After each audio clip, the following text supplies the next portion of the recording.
Bing bongy bong, bing bongy bong.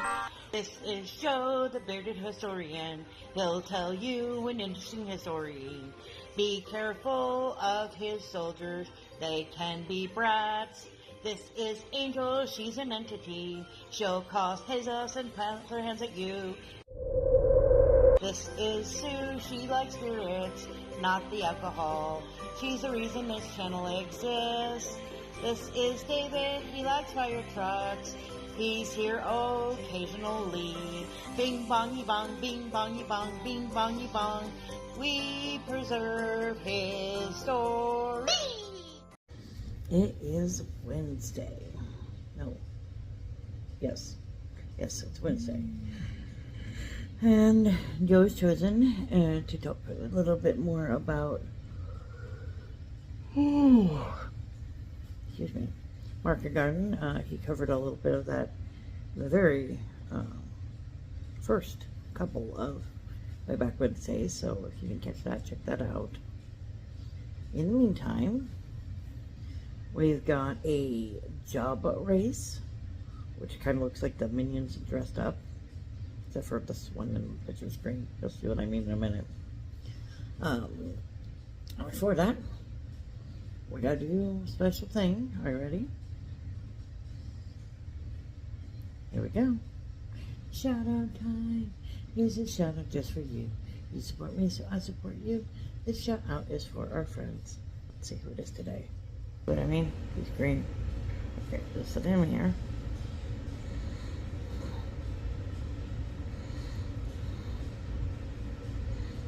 Alright, they're all lined up. Here we go. Alright, so we've got She Stole, a Goat is astronaut, Richard's a construction worker, Mountain, I have no idea what you are, Reef is a hot dog seller, a baker, Marketplace, apparently you're a scuba diver, I think, maybe? Although I don't know why you have a magnifying glass. Maybe a scientist then? We've got Tammy, Kitha, Neil, Hiking Ontario is another scientist, Cheap, Melinda, let's see, White, looks like a construction worker, Faces, looks like a skateboarder for reasons, Faces over there is another scientist. We got lots of scientists. Oh, Bobby's a nurse. I think Bobby's gonna win. Alright, our Dr. Bobby wins.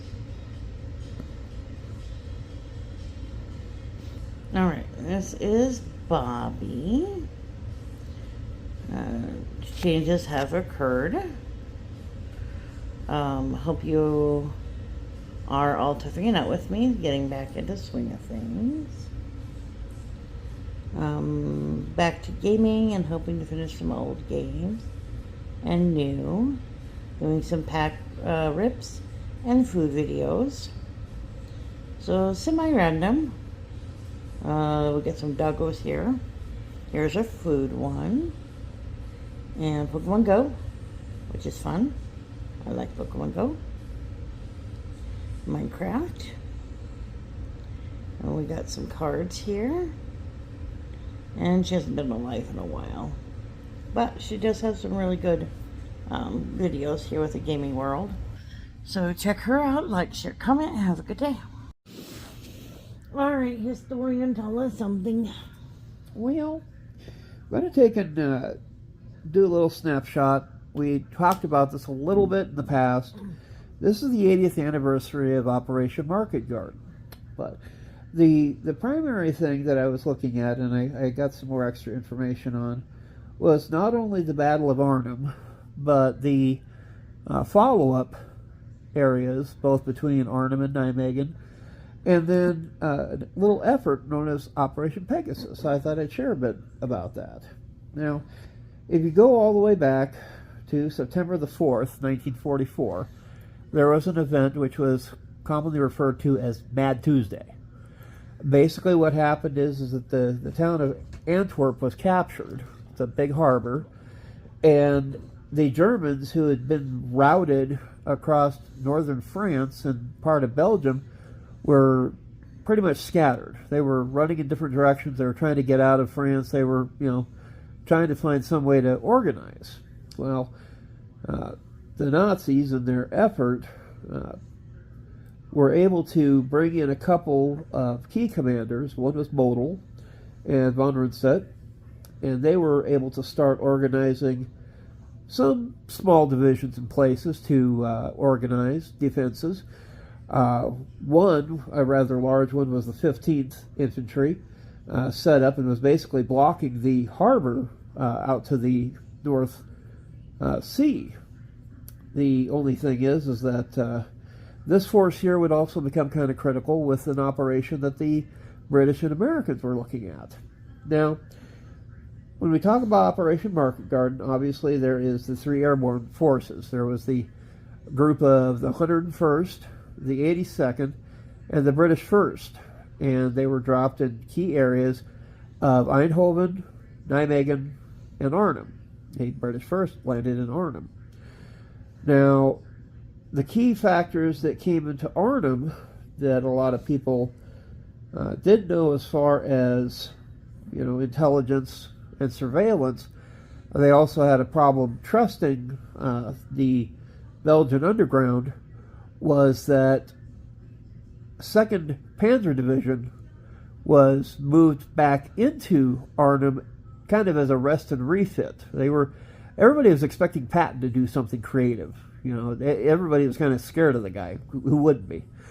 So Bittrich was ordered to take his Panzer Division and go up there and set up and basically wait for the war to come to him.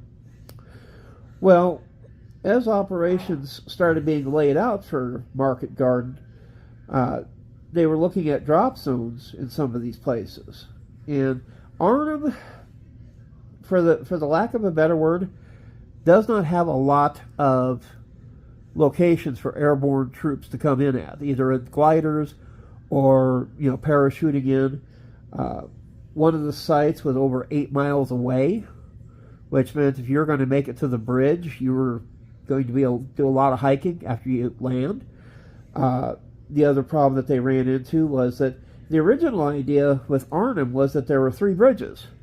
There was a railroad bridge, a pontoon bridge, and the main highway bridge.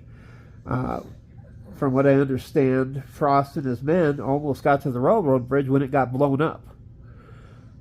They discovered the middle part of the pontoon bridge had been pulled out of the way. So that meant they only had one bridge that they could concentrate their efforts on.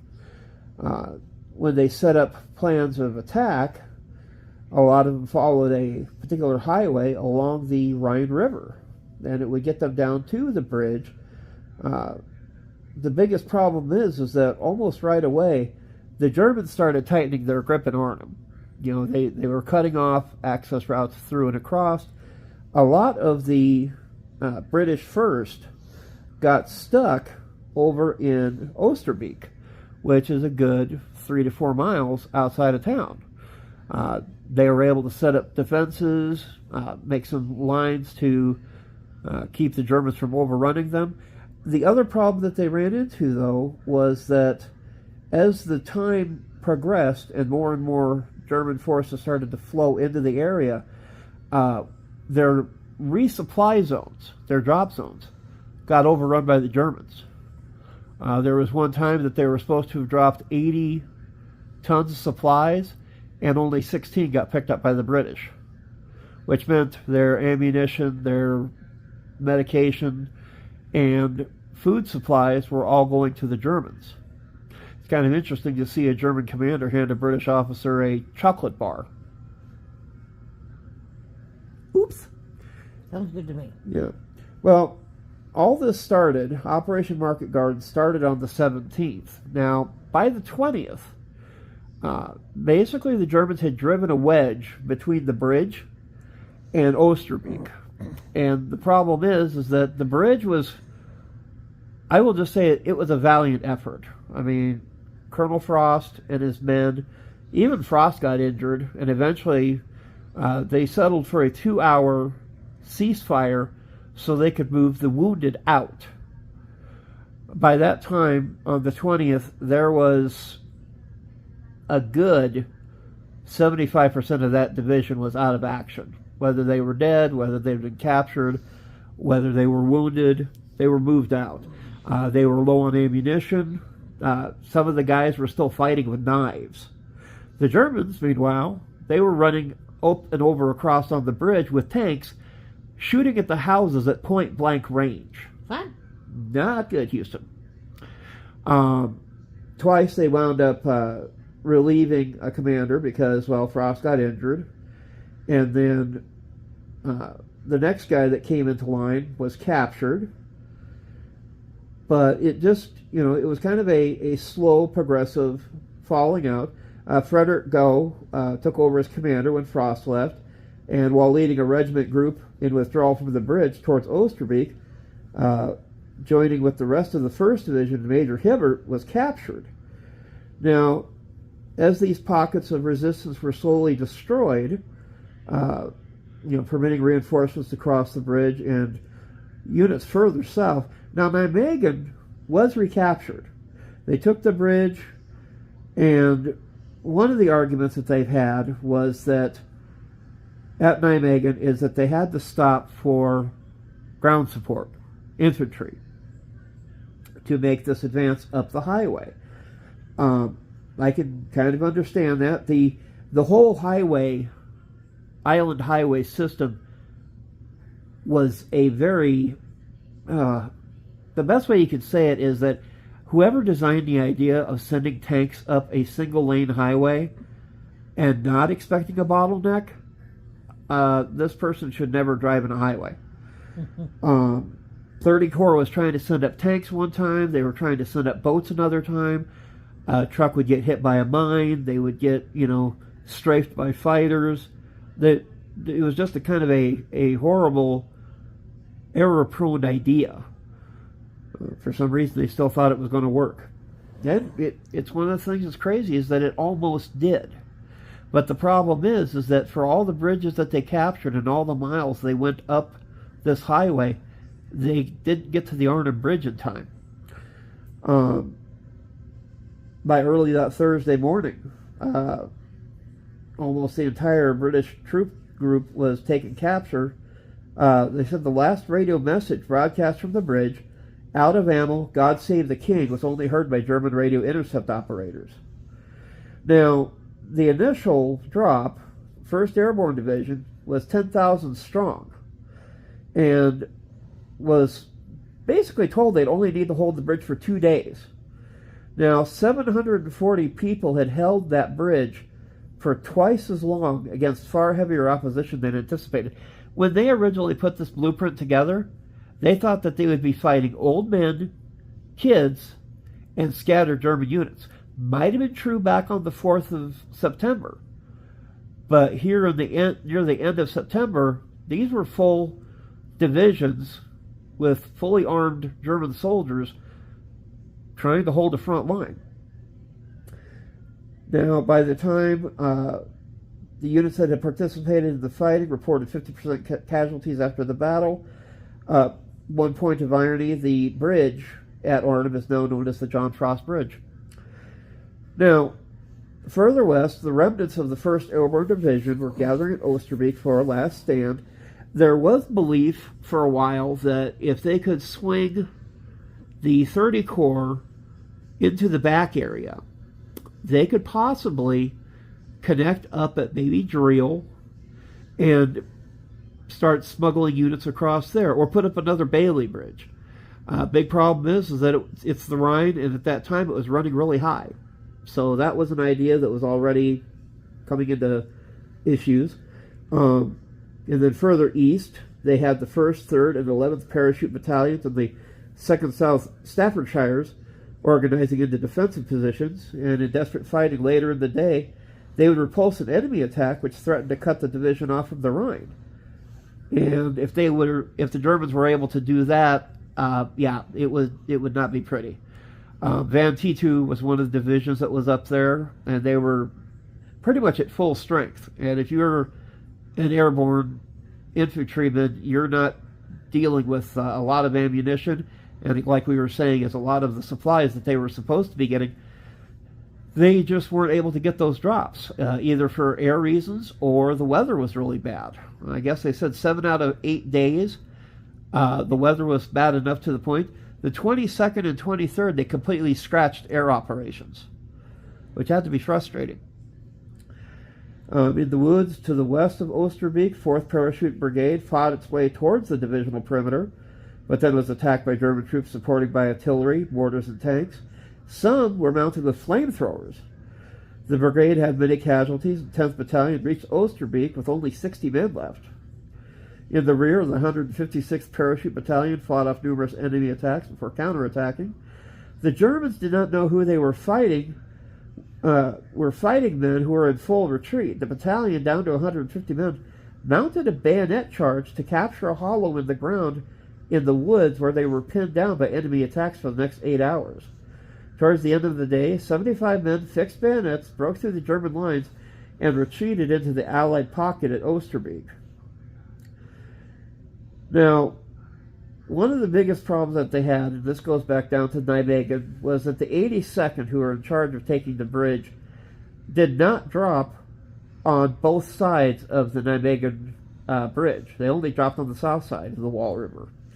So they had no means to seize the bridge other than a frontal river crossing from the south. The only boats that they had available were canvas folding boats, normally used by engineers from the British 30 Corps.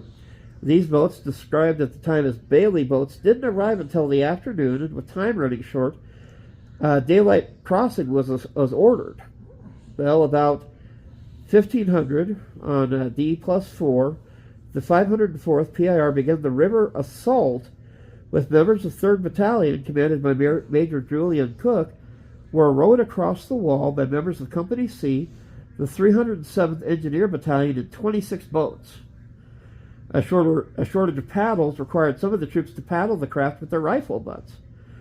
Now, despite heavy fire from the German side, about half of the boats survived the first crossing, and 11 survived the first 2 crossings. Before the day was over, some boat crews had crossed the wall 5 times while ferrying across 2 entire battalions from the 504th.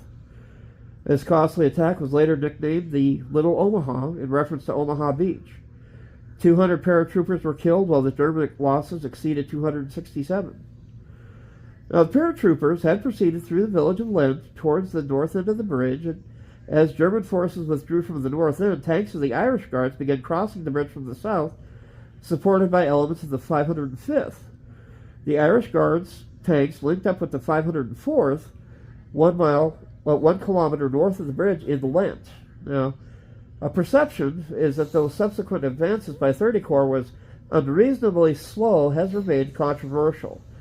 Frost and Hibbert's forces controlled the Arnhem Bridge 7 miles away, and they were there for another 2.5 hours. Some British resistance in that area continued until the early hours of the following morning. However, it was already dark when Nijmegen Bridge was captured. The overall situation was chaotic. The depth of German opposition to the north was unknown to the Allies and even to German officers on the ground. For instance, the 10th SS Panzer Division commander Heinz Harmel was interviewed several decades later, stating the 4 Panzers, or Carrington's Grenadier Tank Group, who crossed the bridge made a mistake when they stayed at the village of Lent. If they carried on their advance, it would have been all over for us. Harmel's artillery map, preserved from the time of the battle, suggested the German troops between Nijmegen and Arnhem were extremely thin. There were a handful of security pickets with rifles at the Bidvu midpoint in Elst. In fact, however, Harmel was evidently unaware there were 3 Tiger tanks, 1 heavy gun, and 2 companies of infantry were already heading south from Arnhem towards Lent when the Irish Guards tanks crossed the Nijmegen Bridge. So you've got 2 conflicting stories right there. Oops. Now, Sergeant Peter Robinson, who was the Guards Armored Division, led the tank advance over the Nijmegen Road, stated, "When we reached the far end of the bridge, and immediately there was a German roadblock. The troop sergeant covered me through, and then when I got to the other side and covered the rest of the troop through, we were still being engaged. There was a gun in front of the church 300 or 400 yards in front of us. We knocked him out. We got down the road to the railway bridge. We cruised around there very steady. We were being engaged all the time. Now, initially, 4 tanks crossed the bridge with a high probability that some of the German explosive charges for demolition would activate. British engineers had cut some charges on the south of the bridge, and as the tanks moved over the bridge, they were fired on by single-shot disposable anti-tank Panzerfausts, and had grenades dropped on them by German troops on the bridge girders. 180 German bodies were recovered from the girders, with some unaccounted falling into the river below. Now, once across the bridge, only a few 82nd troops met the first tanks as they crossed the bridge. After crossing the bridge, one tank was destroyed and another badly damaged, yet moving, and was driven to the village of Lent on the north side of the bridge by the only survivor of the attack, the Sergeant Knight, who survived by feigning to be dead. The rest of the crews were killed, injured, or taken prisoner. One tank destroyed was a German assault gun lying in wait. The German tanks met the bulk of the 82nd troops north of the bridge at the village of Lent, north of the bridge, and in the darkness after clearing out SS troops from the village and setting the church ablaze. Now, it was dark by the time the Irish Guard tanks lined up with the 504th north of Nijmegen. Excuse me. Goodness. And moreover, on the road out of Lent, on the northern side of the railway bridge, the leading tank met 2 German anti-tank guns in darkness. Even if the guns were located and destroyed, the German troops with Panzerfaust were on the road, and 4 available guard tanks were low on ammunition. Only one of the 4 available tanks was a Firefly, mounting a gun capable of destroying a Tiger tank from the front. 3 Tiger tanks were heading south to Lent, unbeknownst to the guard tank crews, and unable to locate the anti-tank guns, the tank stopped. So, there wasn't much of a choice that they had. If they would have continued on up, they probably would have been destroyed. Now, the other problem that a lot of folks seem to forget is that when you went from Nijmegen south, there were times that the front line was as wide as the highway. And that was one of the number one problems that they were having, is keeping that supply line up and running. Several times it got cut in half, and all of a sudden the forces that were heading north had to turn around and come back, relink it all up. Now, that's one of the other problems that they had with this idea, is that back before then, the idea was a mass wave forward on the front line. The problem is that it was using up so many supplies. Now all your supplies are scattered across this narrow corridor heading north. Now, they did capture Eindhoven, they did capture Nijmegen, and they've got a pocket of resistance in Oosterbeek, but they've now lost the key bridge up there. Now, approximately 3,584 survivors of the 1st Airborne Division had established themselves in the buildings in the woods around Oosterbeek with the intention of holding a bridgehead on the north side of the Rhine until 30 Corps could arrive. Throughout their day, the position was heavily attacked by all sides. In the southeast, the Lonsdale Force, the remnants of the 1st, 3rd, and 11th Parachute Battalions and the 2nd South Staffordshires, repulsed the big attack, aided by the fire of the division's own light artillery. On the north, the 7th King's Own Scottish Borderers were almost overrun during the afternoon, but a counterattack with bayonets restored the situation, and a heavily depleted battalion moved further south to occupy a narrower front. The most serious attack of the day was made at dawn against B Company, 1st Battalion, Border Regiment, which controlled a vital area of high ground in the southwestern tip of the perimeter, overlooking the Hevendorp ferry crossing at Driel, which was the division's only straightforward means of receiving reinforcements from the south. So basically the highway got cut off, so they really quickly found another route to try to move stuff over the river. Now, the company was attacked by enemy infantry and armor, including captured French tanks equipped with flamethrowers, and the heights were lost. Looking at the Hevendorp ferry crossing, counterattacks failed, the remnants of the company were redeployed, the division was left in a precarious situation, controlling only 770 yards of riverbank. Basically, that opening right there, if they cut that off, the Germans could simply just erase the assailant. The division held the ground from similar attacks elsewhere on the front. Now, a supply attempt was made by Sterling's of the RAF, of 38 Group, was disrupted by the only Luftwaffe fighter interception during the operation. Some Focke-Wulf 190s intercepted the Sterling's at low altitude and shot down 15 of them. Anti-aircraft fire accounted for another 8 losses, and the 190s were able to penetrate the screen of Allied fighters sent to cover the drop when the U.S. 56th Fighter Group was late in arriving from their patrol sector between Wachem and Deventer. The 56th redeemed itself to an extent by shooting down 15 of the 22 190s as they departed. A little late. Oops. Now, one of the last throws that came about Arnhem was the deploy of the Polish 1st Independent Parachute Brigade under Major General Stanislaw Sosabowski. He entered the battle on the afternoon of the 21st of September, dropped in about 5:15 by 114 C-47s of the U.S. 61st and the 314th Troop Carrier Groups. 2 of the brigades, 3 battalions were dropped amidst heavy German fire. Thanks, guys. Me. Opposite the 1st Airborne Division's position on a new drop zone south of the Rhine near the village of Dreil. The 3rd Battalion was dropped 12 to 15 miles away near Grave. Overall, this poor coordination with the British air transfer officers and persistent attacks by Luftwaffe aircraft caused their supplies to be dropped 9.3 miles away from the opposite side of the Rhine. Let's put things into real difficult perspective. And we didn't need that stuff, right? Oh, heck no. We'll just use harsh language.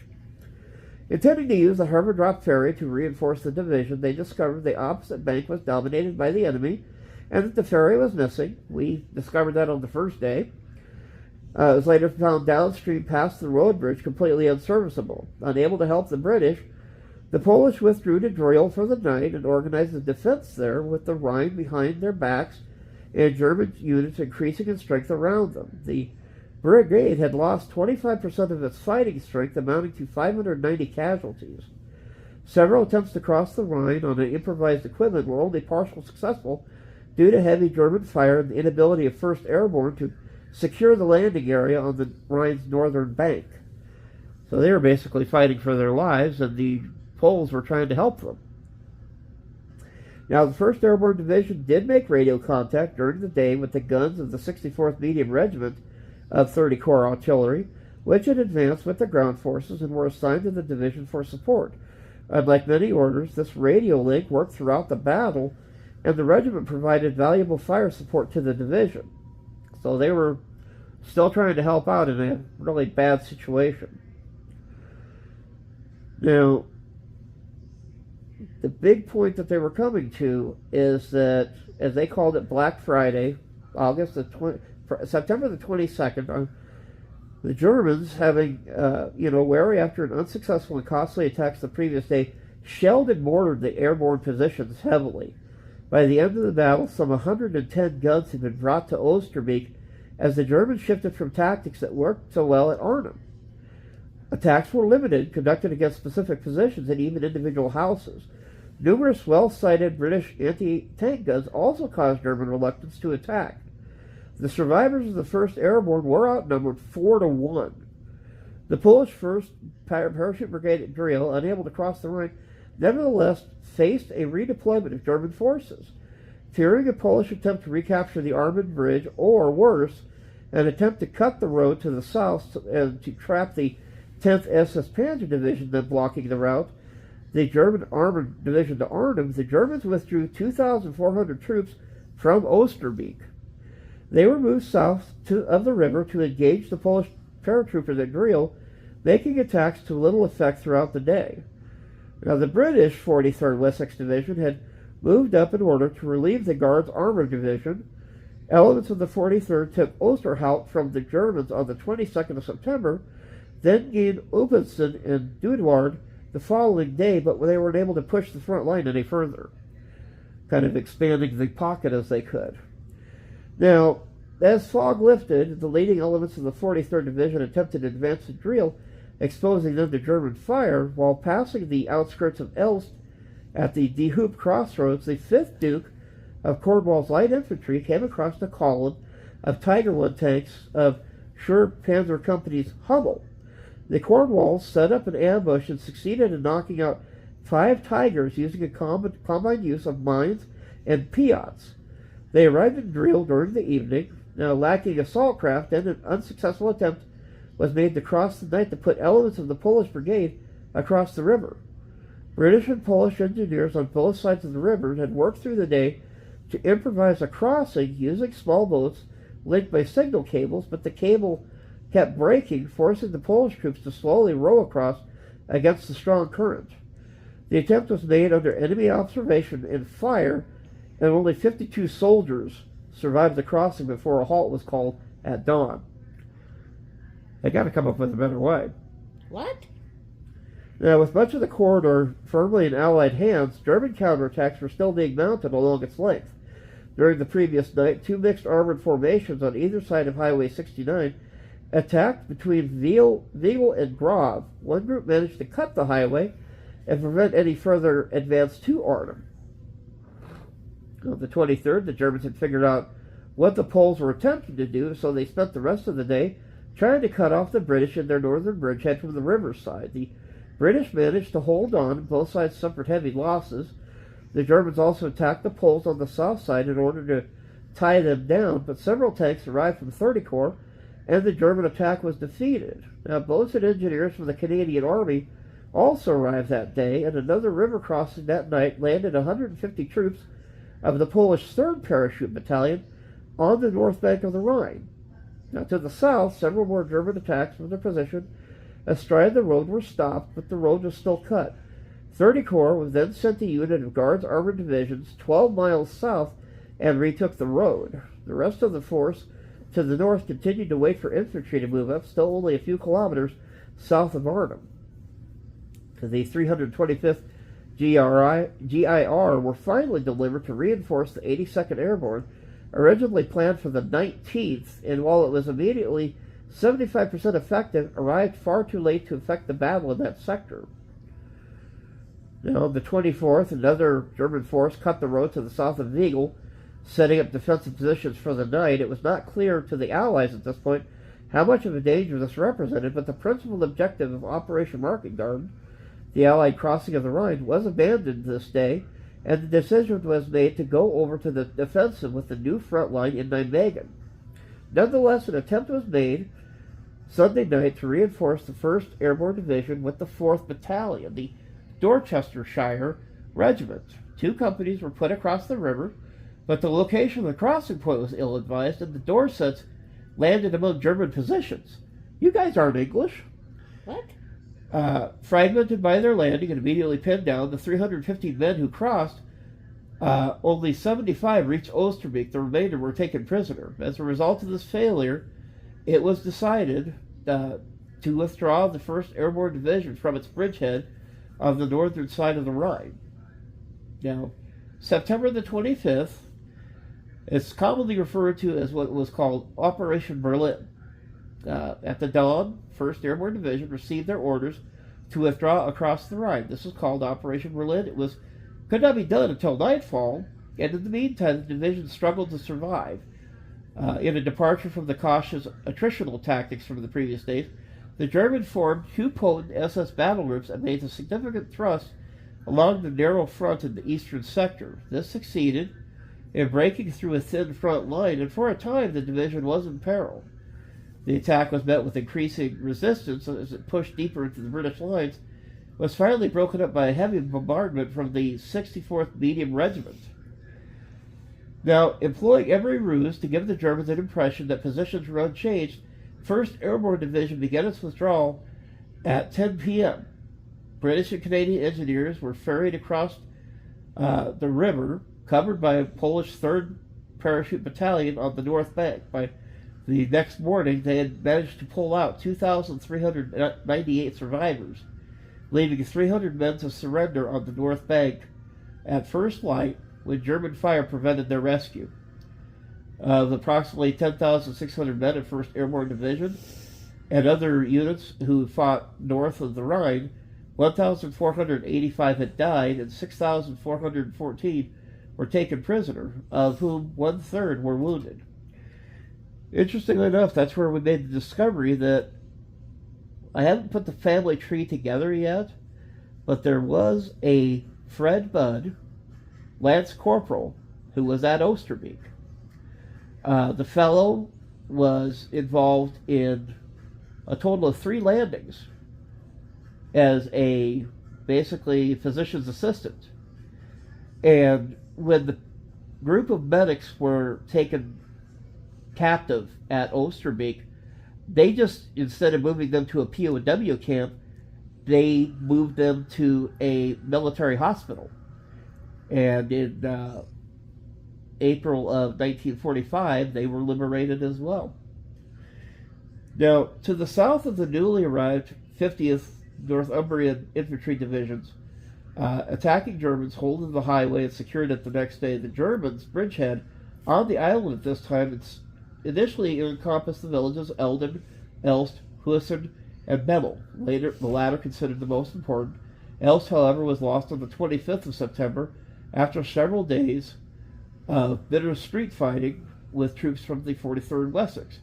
Meanwhile, the village of Bemmel was captured by the 5th East Yorkshire Regiment on the same day. Fighting would continue in the areas. On the 26th, the Germans had then crossed the Rhine in battalion strength and managed to gain a small bridgehead at Randwick, only lightly held by the 43rd Wessex reconnaissance troops, but on seeing the Germans were soon reinforced by Hampshires and Somersets with additional support from the tanks of the 8th Armored Brigade, the intention was to take out the dike road near Randwick, which was being used by Germans to ferry the crossings. Now, despite the interference from the Luftwaffe, the British were able to force the Germans out after a final gun battle in the village church. The Hampshires took 150 POWs. The German bridgehead south of the Nieder Rhin was effectively destroyed. The following 2 days saw the 6th and 7th Green Howards attempt to take Ball and Haldren. Pause for a sec. Okay. But to the south of Haldren, the bank of the Wall River, lay a number of brickworks where the tall chimneys were used by German observation points where the artillery fire could be directed. From the 28th September onwards, the 2nd Volksjäger Corps launched a series of assaults from the Cleaver Rechwald against Allied positions east of Nijmegen. The attacks were in preparation for a much larger counterattack planned by Bittrich. Delay in these preparations of the 2nd Panzer Corps meant that these were repelled as they weren't properly supported by the 12th SS Corps, even though they carried out some local diversionary tactics across the Nieder Rhin towards Dorwith and Wangingen. These two were being repulsed. Now, Hitler ordered the Nijmegen bridges to be destroyed in the hope that supplies and reinforcements to the Allies could be hampered and to enable a German counterattack to retake the bridgehead. Various attempts at destroying both bridges proved to be costly, however, particularly to the Luftwaffe, who launched many sorties. One day, 46 fighters were lost to the RAF and anti-aircraft fire. Nevertheless, an attempt by 3 groups of 4 German Marine frogmen set off from 10 kilometers upstream from the Nijmegen Bridge to place explosives under them. The frogmen used the river current in an attempt to return to their lines. The operation was a partial success. The railway bridge was blown up. A span managed to break away from the section, fell into the river, making it totally unusable, but the road bridge was only slightly damaged because the mine had been badly placed. Of the 12 men, 3 were killed, 7 were captured, and 2 managed to return to their lines. The bridges, however, were repaired, albeit temporarily. Rail engineers were able to span a prefabricated Bailey Bridge over both the railway bridges and the damaged section of the road bridge. Now, Model would attempt to regain that Nijmegen bridgehead in an effort to contain the Allied offensive and drive them off the Betuwe, known as the Island. Bittrich led the 2nd SS Panzer Corps in a counteroffensive with the aim of retaking Nijmegen and the bridges. Now, British forces consisted of the 43rd Wessex, 50th Northumbrian Divisions, assisted later by the 101st Americans, and backed by 30 Corps artillery. The line held as allies east of the main road, The line ran through Elst, Bemmel, and just east of Haldern down the Wall River. Now, commencing on the 30th of September, the Germans, with some armored support, attacked the Allied line. Some ground was gained, and over the next 2 days they continued their attacks. Now, by the 3rd of October, the Germans had been repelled, suffering heavy losses and in the process, including many of their heavy tanks. Now, British forces from the 50th Division then launched a counterattack on the 4th and 5th, recaptured most of the lost ground, also capturing the villages of Bemmel and Haldern, giving extra strength to hold the bridgehead. The 10th SS Division suffered such grievous losses that it was incapable of any offensive action. So, kind of a trade-off for the 1st British. Right. Now, the Germans would make one final effort, this time coming against the American 101st, who had relieved the 43rd Wessex around Randwick, Driel, and Upsuten. The 116th Panzer Division was beaten back at Driel and forced to withdraw on the 5th of October. The following day, the 363rd Volksgrenader Division attempted to take Randwick and Upsuten from the Americans, and a bitter battle was fought for the possession of the latter. The town would lay in rubble and soon became a no-man's land where the Allies stood firm. The 363rd Division itself was destroyed in the fighting. Now, this is the part that I had to sit back and do some studying on because it's crazy. The bridge at Arnhem, okay, originally was blown up by Belgian forces back in 1940. It was an attempt to stop the Germans from invading, and it wasn't rebuilt until August of 1944. In September, we're right in the middle of Operation Market Garden. October the 7th, the bridge was finally bombed and destroyed when a group of Martin B-26 Marauders from the 344th Bomb Group hit it. Now, unable to ferry heavy equipment across the river, the Germans were unable to mount any further attacks. Von Rundstedt gave permission for Model to abandon their Arnhem bridgehead, thus the reduced to small outposts, and in November the Germans would flood the island. So effectively, the great question on tactics and forming a nice little stalemate happened with the Rhine River. The Germans couldn't cross, and the British were kind of stuck at their own point. Granted, the British probably could have gone over with rafts or, done something else further, but by that point, now they were turning their attention towards the east. Now, the other thing that was kind of interesting about this that I saw, and I will pull this up here, is that I always wondered what happened with, you looked at the entire numbers that they had.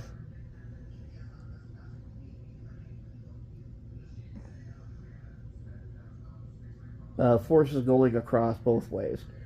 And the thing that surprised me was that, there we go, is how did they keep track of all the soldiers that were tied into that little pocket? I mean, the front lines were obviously pretty tight. Some people would escape from prisoner war camps. Some people would get wounded. Then when they felt up to rejoining the battle, they would run into the Dutch underground, try to stay safe. They had an operation that took place in October, which is called Operation Pegasus. This was a military operation that was carried out on the Lower Rhine near the village of Renkum, close to Arnhem, in the Netherlands. 22nd to 23rd of October, Allied military forces and Britain's MI9 intelligence organization and the Dutch resistance would evacuate 138 men, mostly soldiers trapped in German-occupied territory, who had actually been in hiding since the Battle of Arnhem a month earlier. And the general background is that, they had launched their attack. Now, the British had already infiltrated into the Dutch area with a radio man. And they parachuted in a guy named Dick Krat in the Netherlands in June of 1943, prior to the Battle of Arnhem. His deputy, Joop Pyler, and their escape organization helped more than 100 Allied airmen shot down over the occupied Netherlands to escape to Brussels, Belgium, from where the Comet escape line guided the downed men to Spain and hence to safety in England. Thus, at the time of the Battle of Arnhem, Mi-9 was experienced at moving people behind enemy lines. Now, Arie Dieve of Mi-9 arrived in Nijmegen around early October 1944 to assist with the rescue of British soldiers located near Arnhem and hiding from the Germans. Major Hugh Fraser of the Special Air Service, or SAS, joined him as second command. Nijmegen, which was captured by the Allies in Operation Market Guard, was only 10 miles south of Arnhem. Now, with two large river crossings, the Wall and the Lower Rhine separating the two cities, Dieve and Fraser found a way to communicate by telephone from Nijmegen to the Dutch resistance in Eede, where many of the British soldiers were hiding, and received nightly reports about casualties and invaders, which gradually assisted the planning of Pegasus. The telephone link was crucial in this planning.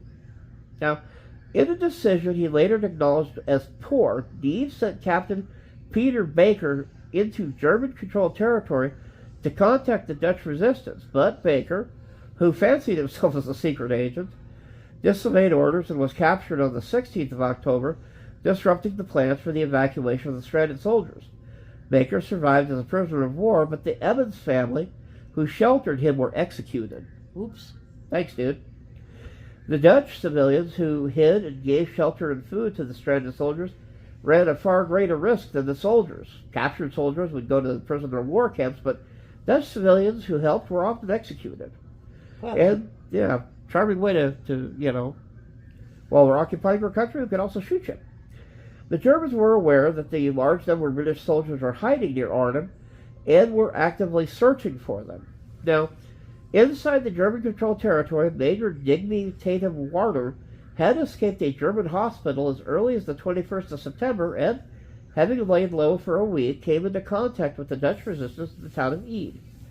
In early October, he was joined by Brigadier Gerald Lathbury, and soon a brigade headquarters in hiding was set up.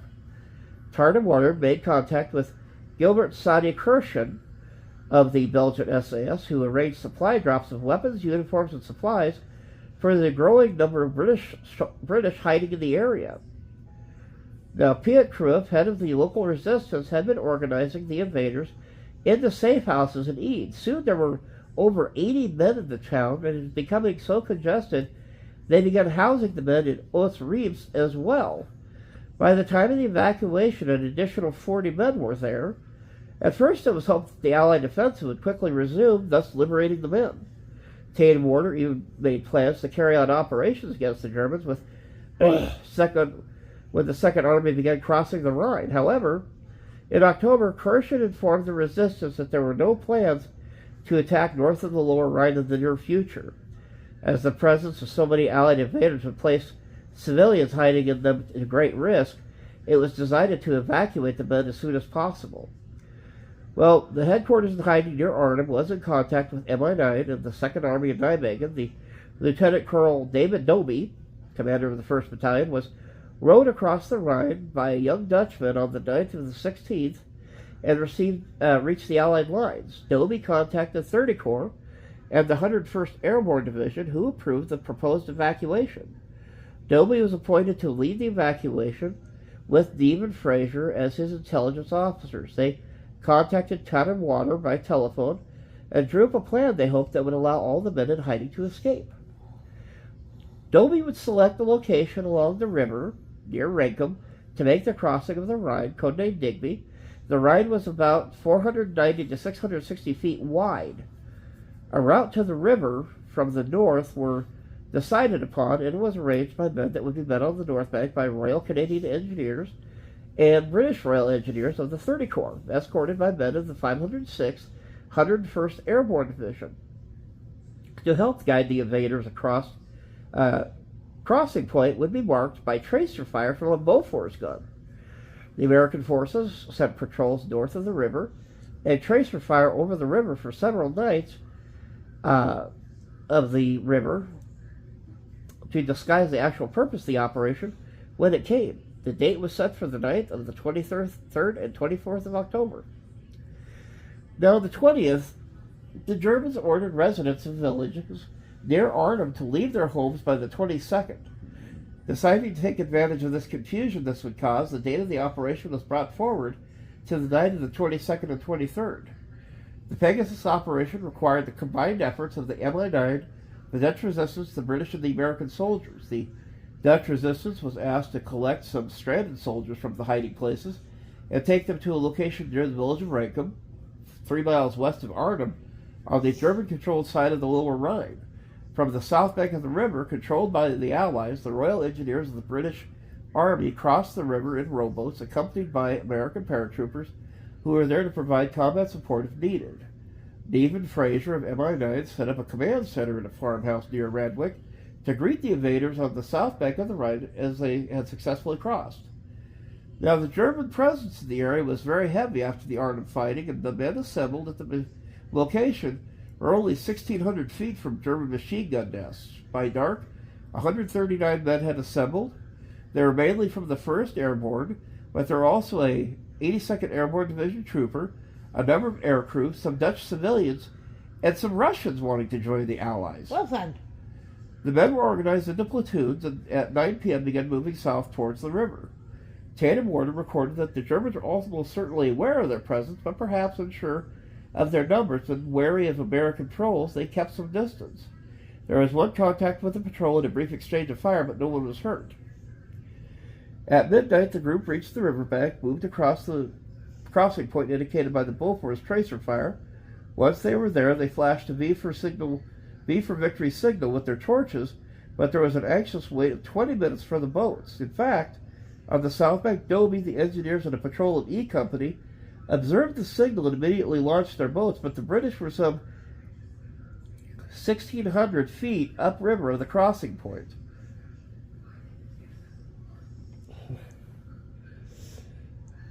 Upon reaching the north bank, E Company established a small perimeter while the men headed to locate the invaders.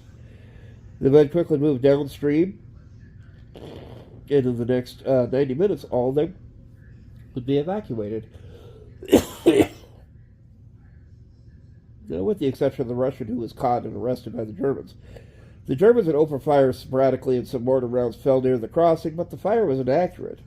Once on the other side, the escapees were led to a farmhouse for refreshments before being driven to Nijmegen, where Doby had arranged a party and champagne. The men were later flown to the UK, rejoining the men who had escaped in Operation Berlin. Now, there was one other effort, which was a bungle, to say the least. They tried to operation a second Pegasus to evacuate additional soldiers. Unfortunately, the security was compromised early when a reporter impersonated an intelligence officer and interviewed several escapees from the first operation. The subsequent news story alerted the Germans, who had strengthened their patrols along the river. What? Major Hugh Maguire of the 1st Airborne Division was put in charge of the second escape. The operation largely replicated the original, but was due to take place 2.5 miles further east on the evening of the 18th of November. A party between 130 and 160 men would attempt the crossing of the river on this occasion, although this number included a much higher percentage of civilians, aircrew, and other non-infantry who were used to the sort of operation. And because the distance from E to the crossing point, the need to skirt a German no-man's zone, the main party's march to the river was approximately 14 miles compared to the 5 miles of Pegasus 1, and this would take 2 days to make. The main party became fragmented on the second night, and while attempting to make a shortcut, one party under Major John Coke of King's Own Scottish Borderers stumbled into a German patrol. Several men were killed in the resulting firefight, perhaps more than 20, and the invaders were forced to scatter. No one was able to cross that night, although 7 men would cross during the next 2 days. Germans searched the area intensively with patrols and spotter planes, enabling to capture more of the invaders, and most of the resistance Dutch guides were killed or captured. It's also sad to note that about this time, a lot of the people in the Netherlands were punished by the Germans for helping the Allies. They were basically starved and forced to deal with harsh weather outside of their cities. But this was our little note of history that happened 80 years ago. Was the end of the Battle of Arnhem, and some little side notes. Some little side notes. Yeah. I'm going to call it that. Yeah. Little side notes. Little side notes. That But was a big case. you folks have a good week, and we'll talk to you next week.